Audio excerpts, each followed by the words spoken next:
To you about a very interesting topic, which is a vanishing follicle. How often do we see it? Very often. Or a post mature egg. And what are they? And today we'll briefly talk about both these aspects of either the vanishing follicle and the post mature eggs. The question is, do they exist and do these things occur? Or is it what we as clinicians find, or as what embryologist will tell us?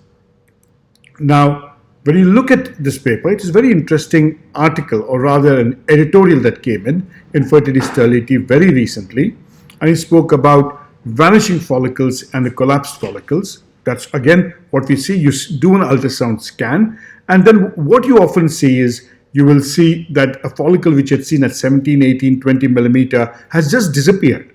And the other follicles are still growing. So you really don't know whether a premature LH surge has occurred and your LH level is done and it's normal. And we also talk briefly about post-mature egg.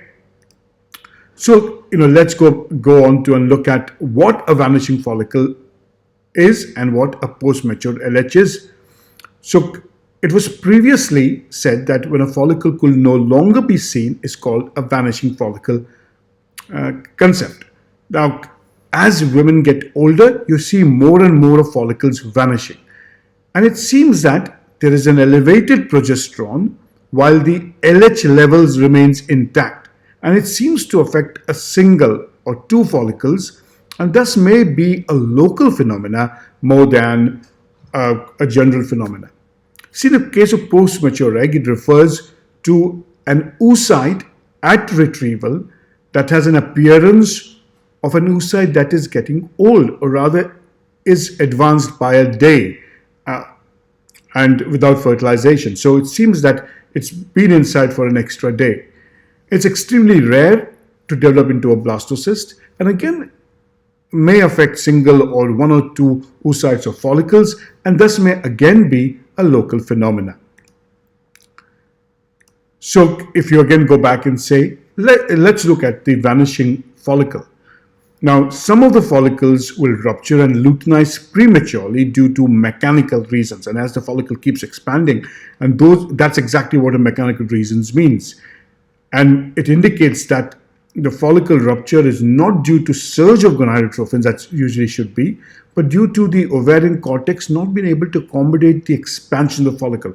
And when you see it in follicles reaching 18, 20, 23, 24. And in fact, you'll also see it in women who are getting older, and as a follicle reaches 18 or 90. It increases with age. And what is the postulated theory? That the LH is independent progesterone. So remember that. It is LH independent progesterone increase that will trigger gonadotrophin surge.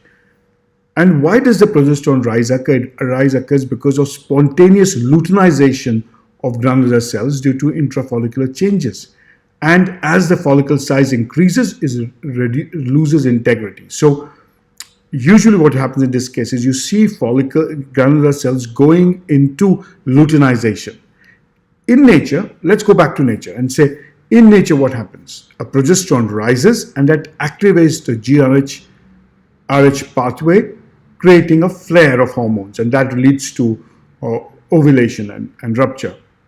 And so that could also represent a shorter cycle when it happens early, and that happens in aging ovary. So as women get older, they tend to have shorter cycles.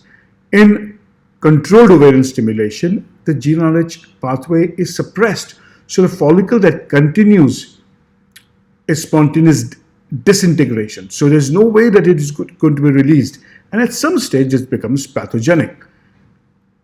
Now, what you often see is an affected follicle that had completed luteinization with raising progesterone levels. Other follicles are unaffected because their progesterone levels are not that high and luteinization has not occurred. When you look at cases in which the progesterone levels go very high and still there is no vanishing follicle, what happens then? Is it that there is no luteinization that occurs? Now, what probably has happened is that luteinization has occurred, but there's no rupture of follicle. And so you continue to see a luteinized follicle which has not ruptured and is proceeding to become a cyst. And remember, it's not become a complete cyst because an egg is still there.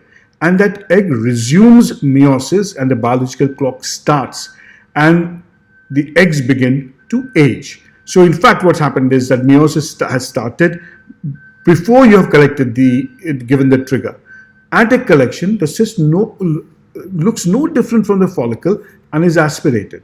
But again, remember, this oocyte has resumed meiosis a day earlier and may look post-mature, GV or metaphase 1. And again, they look post-mature because they have spent an extra day. That's what the belief is. Now, vanishing follicle and post-mature oocytes are closely related and may in fact represent a different outcome. Spontaneous luteinization due to inability of ovarian cortex to accommodate a follicle expansion. And at the end, what is it? It is a larger follicle which either ruptures and luteinizes and ruptures, and that causes a vanishing follicle, or it starts forming a cyst where meiosis occurs slightly early, leading to a post-mature egg.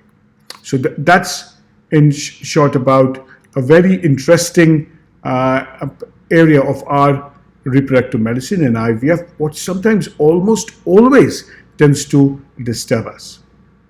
Thank you very much, and those of you who are coming to India in July, we'll have an opportunity to